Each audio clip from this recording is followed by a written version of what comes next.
전 세계에서 성경다음으로 가장 많이 읽혀지는 책이 잔 버년이 썼던 철로 역정이라고 하는 책입니다. 여러분 잘 아시겠지만 하늘나라를 향하여 나아가는 역정, 힘든 여정, 그런 말씀이죠. 그래서 하나님께 나아가는 그 길이 그냥 쉽고 간단한 것이 아니라 힘들고 어렵다. 그래서 철로 역정, 수많은 어려움과 환난과 또 문제들을 만나지만 그것을 다 극복하여 마침내 주인공인 크리스찬은, 주인공의 이름이 크리스찬이에요. 크리스찬이 천국 하나님의 나라에 입성하게 되는 그런 아주 영성 깊은, 또한 저서가 아닐 수가 없을 것입니다. 그런데 이 철로 역정에 나타나는 주인공인 크리스찬은 어느 날 갑자기 심각한 고민에 빠졌어요. 갑자기 자기가 등에 지고 있는 이 죄의 보따리, 짐 보따리가 너무 무겁다 하는 것을 느끼기 시작했죠. 허리가 구부러지고 내가 이 죄 때문에 살 수가 없구나. 또 계속 이러다가는 나는 죄 때문에 죽을 것만 같구나. 아주 심각한 고민에 빠지기 시작했어요. 잠을 잘 수가 없어요. 그래서 그 고민 때문에 결국에는 어떻게 되죠? 천국에 이르게 된다라는 거예요. 그래서 그 심각한 고민 때문에 사람을 만나고 묻고 길을 찾아 더듬어가며 하나님의 인도 속에 저도 살고 남도 살리고 또 가족도 살리는 결정적인 구원의 출발점이 바로 그 고민이었다라는 것이죠. 여러분 지난 한 주간 말씀 가운데 나에게는 성령의 열매가 있는가? 사랑, 또 기쁨, 또 평화, 정말 천상에서 내려주시는 이 독특한 어떤 영적 감동과 느낌이 열매로 나에게는 조금이라도 맺혀져 있는가라는 것을 한번 생각하시면서 막 고민 가운데 한 주간 보내셨습니까? 나에게는 그것이 있다 없다 생각하며 나는 정말로 없음을 인하여 몸부림치며 고민하는 그런 시간을 보내셨습니까? 보내신 줄로 믿습니다. 아멘. 현재 여러분 내가 어떤 열매가 당장 없다 할지라도 이 고민이 있다라고 한다면, 그리고 그 고민을 따라 살아가고만 있다고 한다면 반드시 그 사람은 천국에 이르게 될 줄 믿습니다.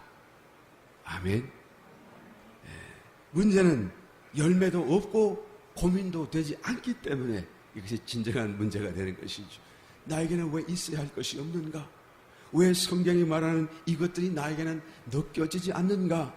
라고 하는 몸부림이 나에게 있기만 한다고 한다면 그 고민 때문에 나도 살고 또 내 주변의 사람이 살고 내 가족도 살고 또 교회가 살아 주님 앞에 함께 큰 영광으로 기쁨으로 또한 나타나게 될 줄 믿습니다. 오늘 이 시간에 이제 지난 시간에 이어서 계속해서 사랑이 내가 설령 없어도 괜찮아요. 또 기쁨이 없어도 괜찮습니다. 평화가 없어도 괜찮아요. 오늘 또다시 다른 열매가 있는가 한번 살펴보기를 원합니다. 이 열매들이 다소간 여러분 가운데 꼭 생겨나게 되시기를 다시 한번 예수님으로 축원드립니다. 성령의 열매, 네 번째 열매가 무엇입니까? 오래 참음이다라고 말씀해주고 있습니다. 여기서 오래 참는다라고 하는 이 열매는 천연적으로 우리가 가지고 있는 또 가질 수 있는 그런 인내심과는 다른 것이죠. 세상 중에 많은 사람들은 인내하는 사람들이 있습니다. 그러나 성경이 말하는 이 인내라고 하는 것은 성령의 열매로서 오래 참는 것을 얘기하는 것이죠. 성령의 감동으로, 성령의 공급으로, 성령의 인도로 내가 오래 참게 되는 이 억제력이 발생하여 나를 참으로 견딜 수 있게 해주는, 그래서 마침내 오래 참는다는 것이 열매로 맺히는 것이 바로 성령의 열매인 것입니다. 1986년도에 네덜란드 하면 여러분 생각나는 것이죠. 그 화초, 얼마나 많은 튤립 특별히, 그죠? 그래서 그 나라에는 튤립이 마치 그냥 국화가 되어서 얼마나 모든 사람들에게 가슴 속에 있는지 몰라요. 그래서 형형 색깔의 꽃, 특별히 튤립을 보면서 자기들은 하나의 민족 동질성, 나라의 하나의 동질성을 가지는 나라가 또 네덜란드 아니겠습니까? 그런데 이 네덜란드에 태어난 한 사람이 그의 마음속에 한 가지 소원이 생겨났어요. 늘 태어나면서부터 보고 얻은 것이 빨간 거, 노란 거, 파란 거, 파란 색깔 얼마나 귀해요, 그죠? 꽃이 파란색을 띈다는 건 굉장히 귀한 점. 그래서 온갖 형형 색깔의 튤립을 다 보지만 그런데 오직 한 가지 색만 빠졌구나. 무슨 색이 빠졌죠? 검은색이 빠졌어요. 그래서 마음속에 왜 검은색이 없는가? 검은색을 만들어 보려고 했죠. 그런데 그것이 그렇게 쉽지가 않습니다. 왜냐하면 꽃이 화려한 빛을 띠는 이유가요, 그 빛으로 인해서 그죠? 꽃가루 바지를 하기 위해서 그냥 벌도 나비도 새도 막 불러들이는 거 아니겠어요? 그런데 검은색은 모든 색을 다 그냥 차단시켜 버리니까 말이죠. 그 색을 보고 날아올 그런 새나 곤충이 있겠어요? 그러니까 자연 속에서 그 DNA가 검은색을 만드는 그런 꽃은 아예 없었어요. 어디를 돌아봐도. 그런데 이 사람의 마음속에는 그것이 소원으로 일어나기 시작했어요. 왜 안 되는가? 왜 검은색이 없는가? 그래서 연구하고. 그래서 자기가 마침내 그런 위치에, 국가적인 위치에 올랐을 때 그냥 온 인력을 다 동원해서 7년간 연구를 한 결과 1986년도에 마침내 검은색을 피우는 튤립을 만들어냈어요. 그래서 완전한 검은색은 아니에요. 그러나 대체적으로 그냥 멀리서 보면 완전히 검은색으로 보일 정도로 검은색의 튤립을 만든 것이죠. 이 검은색 튤립을 발표했을 때 여러분, 화초 세계에서 그 제법 전문적인 지식이 있는 사람들마다 놀랬습니다. 이것은 마치 화초 세계에서 달 착륙하는 것 같다라고 하는 그런 엄청난 하나의 어떤 새로운 발견과 진전이라는 것을 말해주는 것이죠. 그래서 모든 사람들이 그것을 환호했고 기뻐했는데요. 그런데 그것이 당장 다른 사람에게 이 시장을 통하여 팔리지는 않아요. 7년 연구한 결과 만들어냈지만 또한 이것을 상품화하기 위해까지 20kg 정도의 그런 뿌리로 만들어야 돼요. 만드는데 14년이 걸리는 거죠. 그리고 14년 뒤에 다시 그것을 상품화하는 데까지 또 한 6년 정도 재배를 해야 된다 하는 것이. 그러니까 발견하기까지 7년, 그리고 다시 20년의 세월을 더 27년 더 걸려가지고 이제는 겨우 만들었어요. 아마 여러분 튤립 가운데 검은색 튤립을 보신 분이 있을 거예요. 이제는 나왔거든요. 얼마나 신기하고 사실 굉장한 사건인지 모르는 것이죠. 여러분, 그것을 만든 사람이 얼마나 대단한 인내심을 가진 사람이, 튤립에 대해서 얼마나 그런 애정을 가졌을까요? 아마 하나님께서 너 뭐하다 왔냐 물으시면 나 튤립 검은색 만드니라고 자기의 삶을 다 쏟아붓고 하나님이 칭찬하실지 않을지 모르겠습니다만은 여하튼 간에 이 사람의 인내심 대단하죠. 그럴 만한 가치가 있는 것인가요? 그런데도 여하튼 튤립에 대한 사랑, 여하튼 연구자로서의 어떤 연구에 대한 애착심, 아니면 어떤 성취 욕구, 여하튼 간에 그런 그의 모든 생애를 쏟아부으면서 그의 황금기를 통하여 이 검은색 튤립 하나를 얻어내고 말았어요. 이것을 보고 우리는 오래 참는다라고도 말할 수 있겠죠. 그런데 성경이 말하는 오래 참음은 이런 개념의 인내심, 이런 개념의 어떤 그런 하나의 오래 참는 것을 두고 말하는 것이 아니라 마크로두미아, 그러니까 마크로스와 두모스가 합쳐진 말이죠. 성경이 오래 참는다 그 말. 마크로두미아, 마크로스, 멀리 떨어져 있다. 두모스, 진노와 분노, 그런 뜻이죠. 그러니까 진노와 분노에서 멀리 떨어져 있다라는 개념이 오래 참는다라는 말의 원어적인 의미다라는 것이. 뭘 오래 참는다고요? 하나님께서 분노하시지 않고, 분노해야 마땅한데, 지금 진노하셔야 마땅하는데, 심판하셔야 마땅한데 멀리 떨어져 계셔서 오래오래 참는 것을 성경에 말하는 성령의 열매로서 오래 참는. 시편 103편 8절 여호와는 자비로우시며 은혜로우시며 노하기를 더디하시며 인자하심이 풍부하시도다. 노하기를 왜 더디하시나요? 모든 사람이 죄 가운데 죽지 말고 살아나고 회개하고 돌이키기를 원하셨어요. 그러니까 여러분, 이 하나님의 오래 참음, 성령의 열매로서 오래 참음이라고 하는 말씀은 알고 보면 하나님께서 우리를 향한 사랑이 얼마나 깊으신가, 하나님의 그 사랑의 다른 표현이 곧 오래 참음이다. 다시 또 말씀드리면 의도적으로 무언가를 억눌러 억제하시는 것이 바로 오래 참는 것이다 라는 말이에요. 내 속에 분노가 일어나고 내 속에 실망이 일어나고 내 속에 낙심이 일어나지만 그러나 그럼에도 불구하고 내가 의도적으로 그것을 눌러가며 견디고 오래 참는 참음이 나에게 참으로 넉넉하게 열매 맺어져 있는 것인가 라는 것이죠. 나에게 이 오래 참음이 열매로 수 있는 것이죠. 여러분, 오래 참는다는 것은 첫째로 자기 자신의 삶의 형편에 대해서 오래 참을 수 있어야 됩니다. 또 그렇게 오래 참는 사람이 정말로 성령의 열매로서 또한 오래 참게 되는 것이죠. 자기 자신의 삶의 형편을 두고 우리는 너무나 쉽게 낙심하고 너무나 또한 자주 원망하기도 하고 너무나 자주 쉽게 자기의 삶을 비관하기도 하더라는 것이죠. 왜요? 내 기대만큼 되지 않기 때문에 나의 어떤 생각대로 삶이 되지 않고 나는 이 정도의 대접을 받아야 할 사람인데 나는 항상 왜 대접받게 되지 않는가? 나는 늘 1등하는 사람인데 나는 왜 늘 2등의 대접을 받고 꼴찌와 같은 삶을 사는가? 라는 생각을 하면서 내 삶에 대한 낙심과 비관과 어떤 그런 원망이 우리는 너무 쉽게 다가오게 되는 것이죠.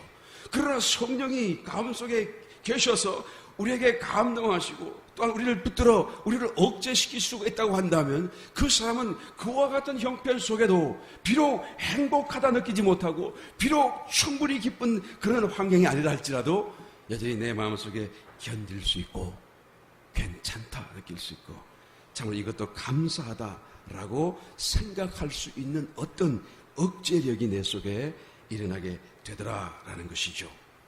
이것이 오래 참는 열매예요. 여러분, 성도는 하나님이 값을 주고 사신받은 사람 아니겠습니까?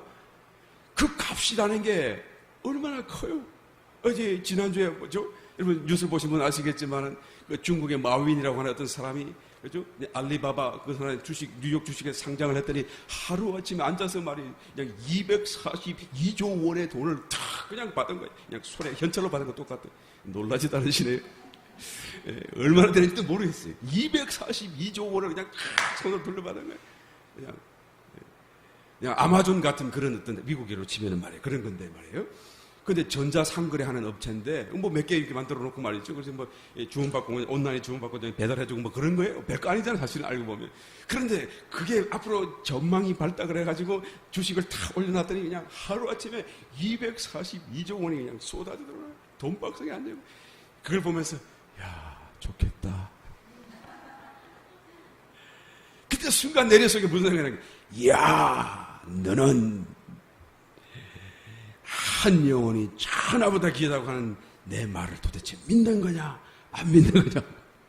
그 하나님의 꾸중하시는 소리가 막 들리는 것 같아요. 내가 아이고 좋다 하고 침을 흘리면서 그걸 보고 있으니까 말이에요.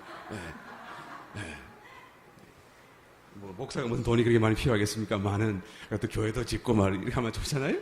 그런 생각에 또 잠깐 정신이 팔려갖고 와 하루 아침에 나도 까딱이 숨차게 될 뻔했는데 뭐 이런 생각이 들면서 할 수 있는데 뭐 이런 생각이 들면서 야 좋겠다. 천하가 한 영혼이 천하보다 더 귀하다는 내 말을 내가 도대체 믿는 거냐 믿지 않는 거냐. 그 말씀이 막 머리를 치듯 들어오는. 그렇잖아요. 우리의 영혼이 얼마나 귀해요. 하나님의 피값으로 사신 거예요. 여러분 242조 원이 큰 돈일지 모르겠지만 그러나 아마존, 페이스북, 구글, 삼성, 현대 다 끌어모아도 천하를 살 수 없잖아요. 천하를 살 수 없잖아요. 그 천하보다 결코 비쌀 수 없는 그 천하가 우리의 한 영혼보다 더 귀하지도 않더라라고 지금 말씀해주고 있는 것입니다. 얼마나 귀해요. 여러분 이 귀한 영혼을 주님께서 그 피값으로 사셔서 그냥 황무지같이 내버려 두시는 줄 아십니까?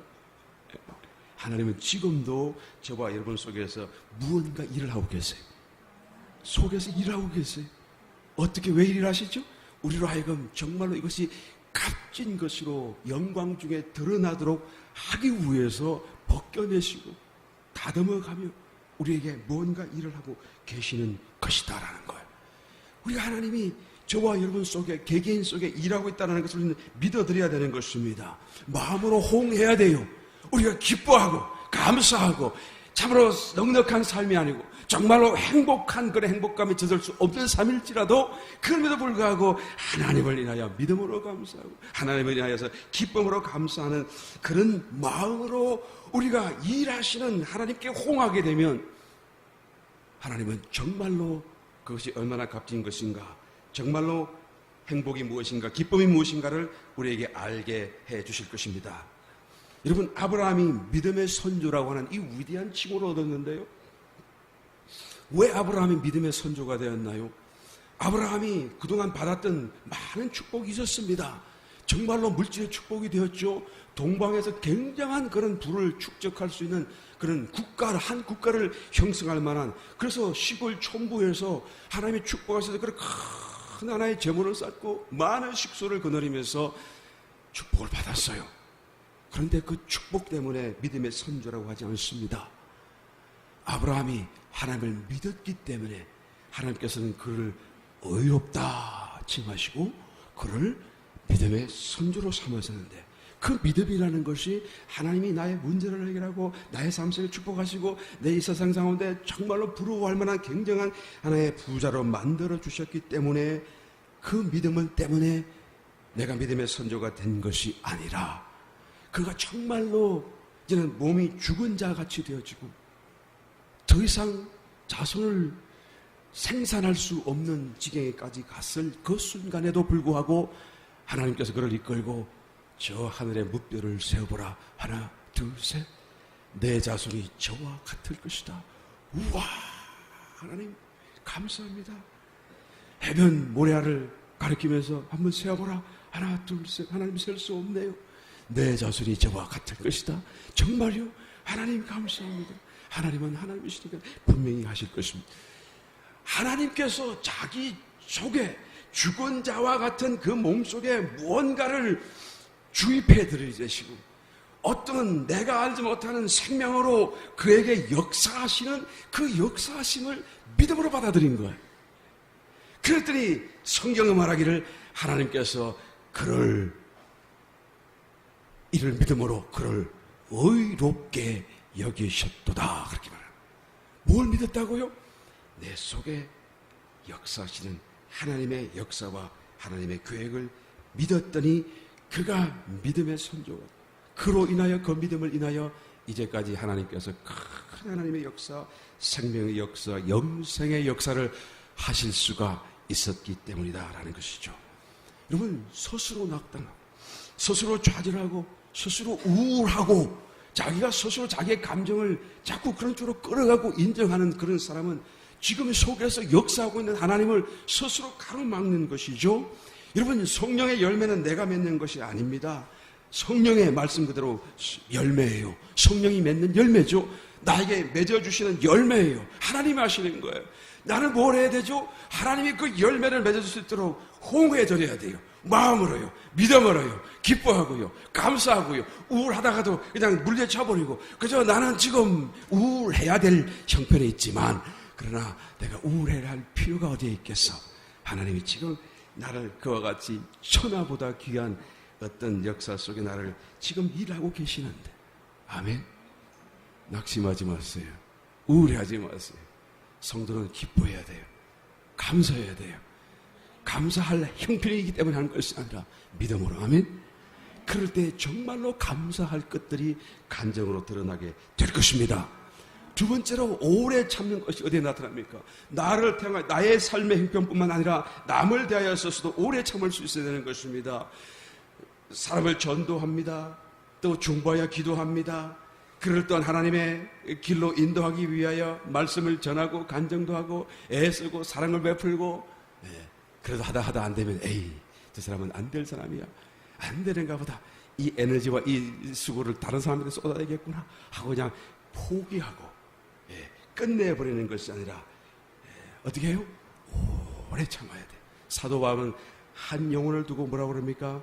너희 속에 그리스도의 형상이 이루기까지 내가 해산하는 수고를 하노라. 그죠? 여러분, 애기 낳아보시는 거 아셨죠? 저는 잘 모릅니다만은. 그 애기 낳을 때 그냥 이게 불편한 걸 끌고 다니면서, 그죠? 그러면서 그냥 그 큰 고통을 통과하면서까지 그것을 다 지나가고 결국에는 아기를 낳게 되잖아요. 그 속에 그리스도의 형상이 맺혀지기까지 이와 같은 기다림과 인내의 연속 속에 또한 수고하겠다라는 것이죠. 그뿐만 아닙니다. 교회를 향하여 그저 교회 세우고 돌아선 것이 아니고 눈물로 기도하고 눈물로 훈계하고 눈물로 권면하고 너희들이 나 사도라 인정 안 해도 괜찮아. 나를 대접하지 않아도 괜찮아. 그러나 내가 말씀 전한 것 그대로 잘 믿고 그대로 좀 서. 정말 하나님 금방 오실 거야. 너희들 그러지 않으면 죽어. 눈물로. 그죠? 그리고 언젠가 죽을 때 떠날 때 나는 너의 피에 대해서 더 이상 권리적 걸림이 없다. 나는 더 이상 아무 양심으로도 가책받을 것이 남아있지 않도록 내가 모든 말로 너에게 다 권면하였다라고 말하지 않습니까? 데살로니가전서 5장 14절 또 형제들아 너희를 권면하노니 규모인 없는 자들을 권계하고 마음이 약한 자들을 안위하고 힘이 없는 자들을 붙들어주며 모든 사람을 대하여 오래 참으라. 나는 오래 참는 대상이 있습니까? 또 나는 지금 그 대상을 향하여 오래 참는 열매가 나에게 있습니까? 우리 한번 물어보기를 원합니다. 5번째, 자비라는 성령의 열매를 맺어가야 됩니다. 이 자비라고 하는 것은 라함이라고 하는 단어가 되죠. 자비, 라함이라고 하는 이 단어는 레헴과 같은 그런 줄기를 가진 연관된 단어입니다. 레헴이라고 하는 단어는 이 여인의 어머니의 태라는 그런 의미죠.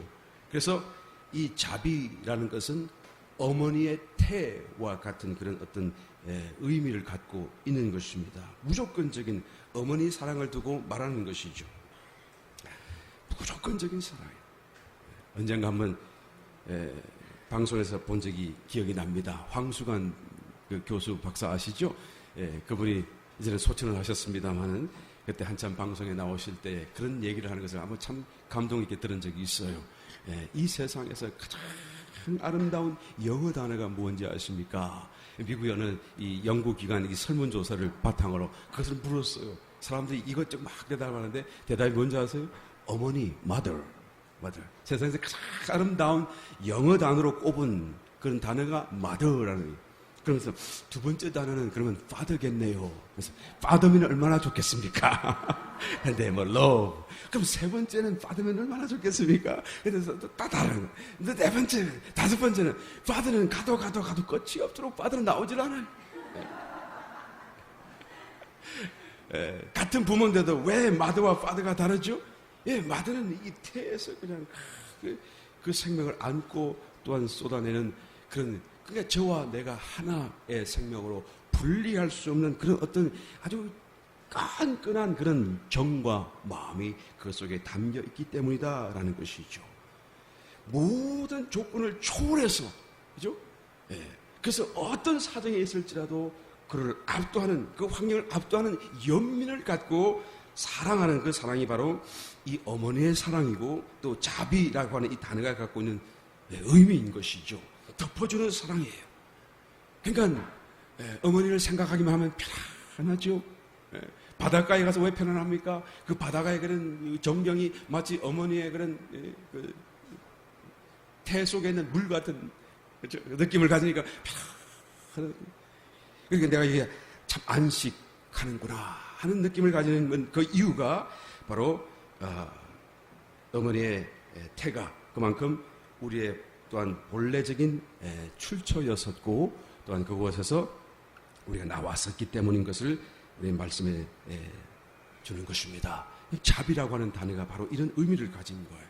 그냥 사랑을 하되 연민을 갖고 모든 걸 덮어주는 그런 편안함 속에 사랑하는 그런 사랑이 바로 이 자비라는 것이죠. 누가복음 10장에 보니까 예루살렘에서 여리고로 내려가는 어떤 사람이 길에서 강도를 만났습니다.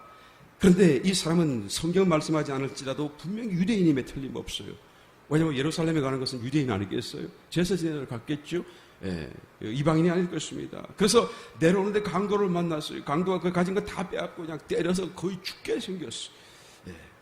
그런데 제사장도 그냥 지나가고 레위인도 그냥 지나가지만 늘 멸시천대, 유대인으로부터 멸시천대 받고 이 더럽고 뭐 이렇게 막 그냥 그런 천대받는 사마리아인 사람들, 상종도 하기를 싫어하던 그 멸시받는 사마리아인 한 사람이 죽게 된 사람을 불쌍히 보고 그에게 기름과 포도주를 붓고 붕대로 싸매주고 그리고 응급처치를 한 뒤에 주막에 데려다 놓고 그리고 돈을 주면서 이 사람을 잘 관호해달라.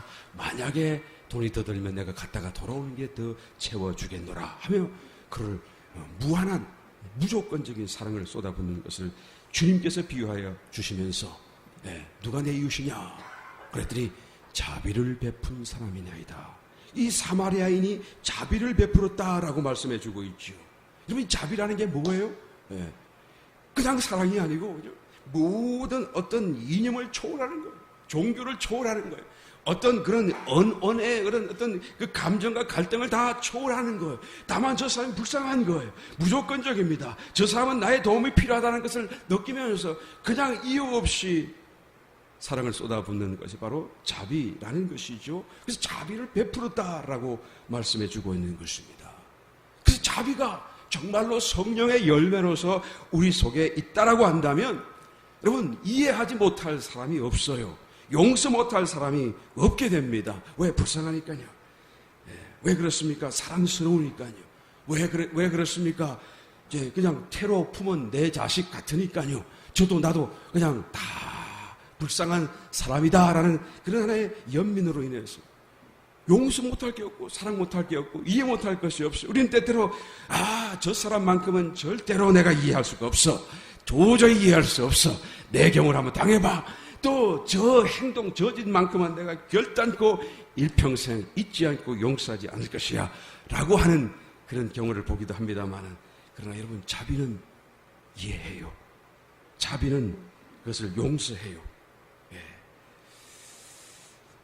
연민을 가진 사랑이라고 하는 이 성령의 열매로서의 자비라고 하는 것은 저와 내가 본래 하나, 저도 나도 하나다라고 하는 그죠? 모태로부터 같이 그냥 연결되어졌다라는 그런 사실을 느끼고 깨닫는 이런 하나의 사건으로부터 출발합니다. 잘 들어보시오. 자비라고 하는 것은 저와 내가 다 하나님 안에서 하나고 본래가 하나고 라함이라고 하는 이 자비라고 하는 단어는요 바로 그래서 레헴 이 테라고 하는 단어에서 나온 것이라고 하는 이유가 모든 것이 하나님께로부터 나왔고 지금도 하나님 안에 있기 때문이라고 저는 생각합니다. 그러니까 공기 온 세상에 편만하죠. 공기를 들어 마시고 내뱉고 숨을 쉬어요. 근데 이 숨은 내가 쉬고 내가 내어받고 사라지는 것이 아니고 내가 내어받던 숨이 또한 여러분이 들이마시고 또 내어받고 또 저분이 들이마고 내어쉬고 그리고 또 내가 다시 또 그것도 이제 이산화탄소가 나가면 어떻게 되죠? 저 꽃이 이것을 받아들여서 산소로 내어주고 그래서 알고 보면 다 지금 같은 숨을 쉬고 있는 거예요. 다 지금 하나죠. 온 세상 사람들이 다 저런 식물에 이르기까지 모든 생물체가 다 한숨 안에서 숨을 쉬고 있어요. 저 아프리카 지역, 에볼라 지역에서 아프리카에서 에볼라가 나가지고 막 사람이 죽어지니까 왜 우리가 여기 멀리서 걱정을 해요? 하나니까요. 다 한숨이고 한 나라 한 공기 아래 살고 있으니까요. 동물의 왕국 같은 그런 이 방송을 보면 뭐죠? 그냥 사자가 짐승을 잡아 목을 물어서 피를 잡아 뜯어 먹고 그리고 가면 얘는 또 저것을 잡아 먹고 저는 계속 내려가고 결국 식물을 풀을 먹고 뜯어 먹고 그래서 올라온 거 아니겠어요?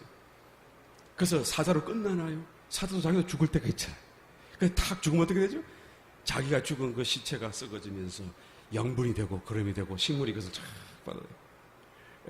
그래서 그 식물이 또 열매를 맺으면 그 속에 들어있는 사자의 살을 또 다른 짐승이 먹고 그 짐승을 결국 먹고 또 사자가 또 먹는 거예요. 결국은 자기 살을 자기가 먹는 거죠.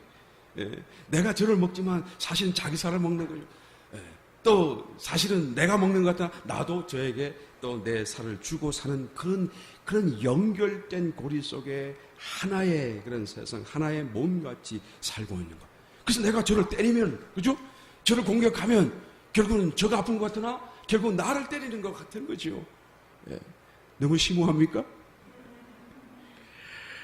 예. 그게 한 몸 같은 거예요. 예. 그래서 하나님께서도 내 이웃을 뭐 같이 사랑하라고 그랬죠? 내 몸 같이 사랑하라는 것이. 사실 내 몸 같아요. 알고 보면, 깨닫고 보게 되면 다 하나라는 것이죠. 물론 몸에도 물론 종기가 나고 막 버려야 될 것이 있고 뭐 이런 뭐 필요 없는 것이 있죠. 예. 그래서 내 몸에도 버려야 할 것이 있는 것 같이 우리 또한 세상 중에도 원수가 있어서 또 버려야 될 것이 반드시 있어요. 그래서 그러나 원수 갚는 일을 내가 하지 말고 하나님께 맡기라. 영원히 떼어내실 어느 때가 반드시 있기 때문이다라는 것이죠. 로마서 12장 19절 이하의 말씀, 내 사랑하는 자들아 너희가 친히 원수를 갚지 말고 진노하심에 맡기라. 기록되었을 때 원수 갚는 것이 내게 있으니 내가 갚으리라고 주께서 말씀하시니라. 내 원수가 줄이거든 먹이고 목마르거든 마시오라. 그리함으로 내가 숯불을 그 머리에 쌓아 놓으리라. 그래서 원수 감정 미움 시기가 다 녹아져 버리고, 그리고는 숯불에 있는 그런 떡과 함께 이제는 신교와 화평과 평화와 교제를 이루는 그런 아름다운 관계로 이제는 나아갈 수 있게 될 것이다 라고 말씀해 주는 것이죠. 여러분, 그러므로 우리가 이것을 깨닫고 정말 믿는다라고 한다면 우리는 서로 사랑할 일만 남아있죠. 서로 이해해주고 덮어주고, 심지어는 불신자들까지도 저 사람은 다 내 몸이요, 한 몸이요, 나중에 영원히 분리될지는 몰라도 여하튼 주님 만드신 피조물이요, 주님 안에서 한숨 쉬는 또 나와 같은 존재라는 생각 속에 미워할 대상이 어디 있어요? 이해 못할 대상이 있고 일이 어디 있겠습니까? 다 난데요, 내 일인데요. 하물며 성도들을 대할 때 여러분 얼마나 자비로운 마음으로 대해야 되겠어요. 이건 진짜 자기잖아요. 맞습니까? 맞습니까? 이건 진짜 나잖아요. 내 지체잖아요. 이 영 안에서 하나 됐고요, 영원히 갈 거 아니에요.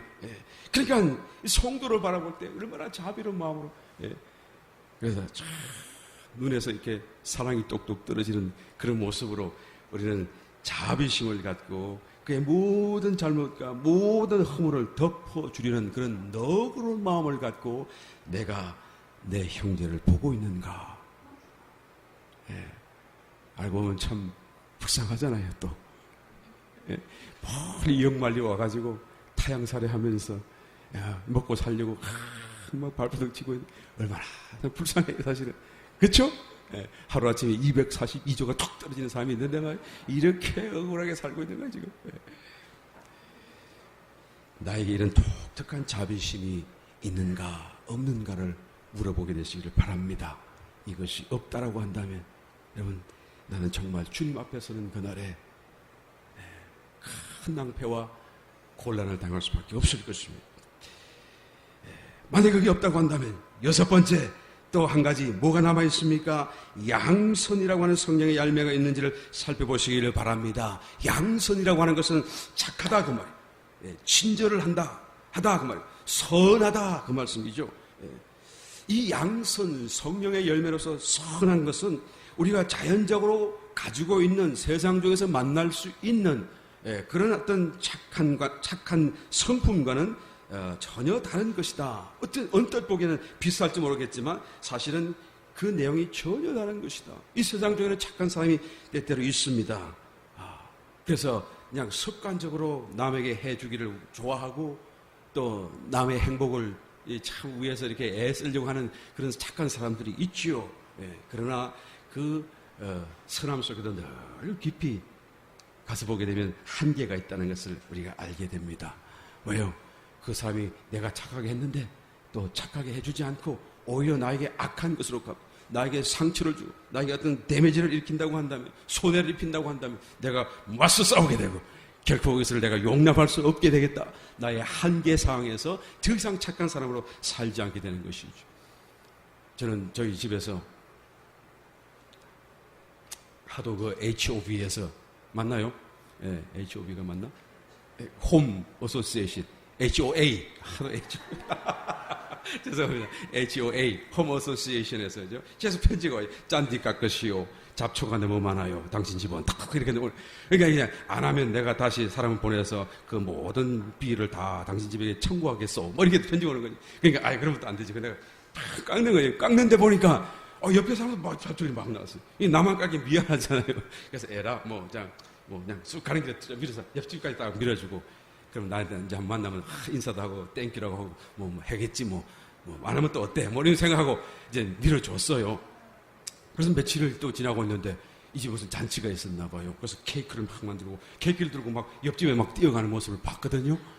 그러니까 우리 집이 아니라 저기 건너서 가는 거야. 그러니까 그 다음에 순서는 우리 집에 오겠지 하고 기다렸는데 해가 지도록 안 오는 거야. 여러분 같으면 어떻게 하겠어요? 다시는 안 깎아준다. 다시는 내가 깎아주나 봐라. 그리고 지금까지 안 깎아주고 있어 지금.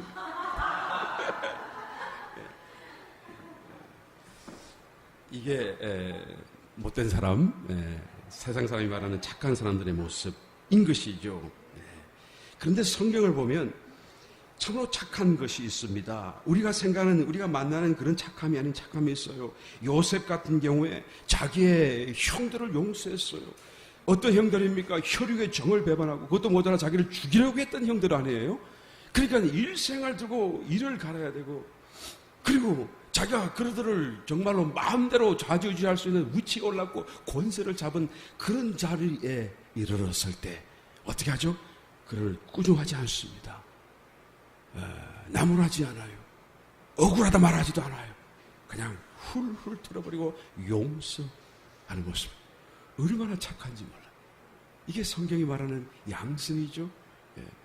그런데 그냥 용서하고 끝났나요? 그냥 통곡을 했어. 말은 못하지만 속으로 얼마나 소가를 했냐 그 말이에요. 그동안 너무 서러웠어요. 형들을 생각하면 그렇게 미울 수가 없었어요. 그리고 이제 이 타향살이 하면서 받는 모든 어려움 속에서 그냥 누명을 뒤집어 쓰고 죽을 뻔다 살아나는 그런 과정 속에서 이를 갈며 정말 괴로웠던 그런 하나의 과거의 기억들이 서러움으로 북받쳐 올라가지고 어떻게 하죠? 그냥 말을 못하고 그럴 수가 있어요. 말은 서러워서 막 통곡하면 방성되고 가였더라라고. 물론 반가워서도 그런 것도 있었겠지만 말이죠. 그러나 원천적으로 자기 속에 쌓여있던 그런 북받쳐 올라오는 그런 감동 때문에 울음을 주체할 수가 없었더라라는 것이죠. 요셉이 왜 용서하였나요? 본래부터 착했기 때문에요? 본래부터 원한을 가지지 않았기 때문에요? 그렇지 않잖아요. 왜 울어요? 사람이 울 때는 왜 울어요? 자기 마음대로 안 되니까 울지요. 다시 말하면 내가 너희들을 용서하지만 내가 다시 말하지 않지만 그러나 사실은 그게 나의 뜻이 아니었다 그 말이에요. 하나님의 뜻이었고 깨닫고 보니까 하나님이 그렇게 하셨고 하나님이 그렇게 하시는데 내가 어떻게 그것을 반대하겠느냐. 하나님이 하시니 나도 좋다. 그러나 서러운 여전히 있다. 그래서 막 운 거죠. 여러분 이 요셉은 참 양선이 무엇인가라는 것을 그의 온몸과 삶으로 보여줬던 하나의 신뢰가 되고 있습니다. 양선, 성경에서 말하는 이 양선이라고 하는 것은 선하다고 하는 것은 자기가 희생하는 자기 희생 후에 채워지는 성령의 열매죠. 하나님의 감동이에요. 내가 죽어야만 양선할 수가 있다 그 말이에요. 내 뜻대로 양선할 수 없어요. 내 힘으로 내 능력으로 양선할 수 없습니다. 이 세상에 아무리 착한 사람도 착한 사람이 될 수가 없어요. 선한 이는 오직 하나님밖에 없기 때문에요. 그래서 내가 없어져야 돼요. 나를 위한 것이 없어지면 없어질수록 하나님이 우리 속에서 성령의 열매로서 더 많은 양선을 행하실 수가 있게 된다라는 것이죠. 그래서 우는 거예요. 1940년도에 미국의 어느 학자가 각국 정상들, 당시에 있는 나라의 지도자들을 대상으로 그들의 스피치 하는 그 연설 가운데 나라고 하는 단어를 몇 번이나 쓰는가 아주 이게 호기심을 갖고 한번 조사를 했던 적이 있다고 합니다. 그래서 나는, 내가, 나의, 나를, 이 내가 몇 번 들어가는가라고 하면 조사를 해보니까 당연히 이거 누구였을까요? 당시에 최고의 독재자였던 히틀러가 53번 단어 할 때마다 꼭 내가 한 번씩 나오더래요. 이씨, 미씨. 그죠? 나 이렇게. 그 다음에 독재자 이탈리아의 무솔리니 83번째 단어마다 꼭 한 번씩 내가 나오더라. 그리고 미국의 대통령이었던 당시의 루즈벨트 대통령은 100번에 한 번 정도 나오더라. 예. 그렇죠, 여러분? 예. 내가 없는 삶을 사는 사람이 없습니다. 독재자일수록 더 내가 강하지요. 결국 나를 위한 삶이고, 정치도 나를 위한 정치고, 예.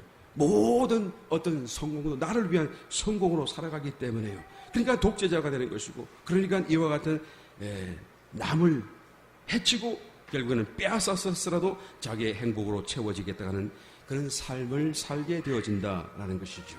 그러니까 이런 사람들은 나를 위한 삶을 살기 때문에 모든 삶의 어떤 관심사가 나예요. 나의 행복이죠. 남을 위한 여지가 전혀 없는 것입니다. 그런데 주님은 그의 생애를 어떻게 사셨다고요? 공생애로 사셨어요. 공생애가 뭡니까? 공공적으로, 공공연하게 열어진 삶을 사셨다고 합니다. 모든 시간이 다 자기를 위한 것이 아니고 다른 사람을 위한 삶을 살았기 때문에 공생애다라고 말하지 않습니까? 우리의 삶에 이와 같은 남을 위한 그런 희생과 삶이 열매로 맺어지고 있는가라는 것을 한번 심각하게 물어봐야 될 것입니다. 여러분, 내가 양선의 삶을 지금 살고 있는지 아닌지를 어떻게 알 수가 있습니까? 아주 간단하고도 실질적인 질문 하나를 던져보면 알 수가 있습니다. 나는 지금 비우고 살고 있습니까? 나의 삶의 목표는 내가 아니라 남을 위한 것입니까? 주님의 공세와 같은 모습으로 내가 지금 마지막 날을 향하여 준비하는 삶을 내가 지금 살고 있습니까? 아닙니까를 어떻게 알 수 있습니까? 곧 내가 지금 나를 위해서 시간을 쓰고 있는가? 아니면 남을 위해서 시간을 쓰고 있는가? 내가 사는 하루 중에 나를 위한 시간이 얼마이며 남을 위한 시간이 얼마인가? 내가 사는 일주일 가운데 내가 며칠을 남을 위하여 살고 나를 위하여 사는 삶은 며칠인가를 살펴보기만 하면 내가 지금 양선의 삶을 살고 있는지 아닌지를 금방 알아볼 수가 있다라는 것이죠. 우리가 남을 위하고 나를 부인하기 시작하면 바로 남을 관심하고 남을 위하여 살지 않을 수 없고 남을 위하여 사는 시간이 반드시 생겨나게 될 수밖에 없더라라는 것입니다. 여러분, 주님께서 다시 오십니다. 그 누가복음 10장에 나오는 그 사마리아인 비유를 우리가 잠깐 말씀을 드렸는데 그 사마리아인은 사실은 주님을 상징하고 있어요. 주님이 포도주와 기름을 부었죠. 새로운 생명, 새 생명으로 성령으로 그를 치유하시는 거예요. 그 두들겨 맞고 죽은 율법으로 두들겨 맞고 제사장에게 말씀을 들어도 도움이 되지 않고 구원하지 못. 레위인 예외를 돕는 모든 그런 어떤 종교 의식을 통해서도 아무런 회생에 도움을 받지 못했지만 그래서 주님께서 사마리아인이 되셔서 그에게 포도주와 기름을 부으시고 생기를 더하시고 새 생명 주시고 성령 주시고 그래서 그를 회복하여 했었어요. 주막에 맡겼어요. 주막은 뭐일까요? 교회죠. 포도주를 공급하는 것이죠. 그래서 교회에 맡겼더니 교회가 그를 끌어안고 그를 또 공급하고 키우고 육성하고 어떻게 하라고요? 만약에 부비가 더 들거든 내가 돌아오는 날 다 갚아주리이다. 여러분 걱정하지 말고 막 쓰세요. 하나님께서 막 쓰세요. 막 남아있는 것이 끌어당겨서라도 양선을 베푼 일에 쓰세요. 주님 오시는 그날에 주님이 그것을 갚아주시리라. 아멘. 아멘. 나는 갚음받고 또 나는 열매 맺어서 좋고 얼마나 주님 앞에 큰 자랑이 될지 모르는 것이죠. 냉수 한 그릇도 잊지 않으시겠다고 말씀하신 주님께서 이번 주님의 말씀을 따라 약속을 따라 선행을 하고 양선을 베푸는 그 일에 큰 응답과 보답과 보상이 반드시 주어지게 될 줄 믿습니다. 말씀을 맺습니다. 여러분, 나에게는 화평이 있습니까? 사랑이 있습니까? 기쁨이 있습니까? 평화가 있습니까? 또 오래 참음이 있습니까? 성령의 또 열매로서 자비심이 있습니까? 내가 양선을 지금 행하고 있습니까? 아무것도 없다면 참 심각한 사람. 그러나 또 다음 시간에 남아있어요.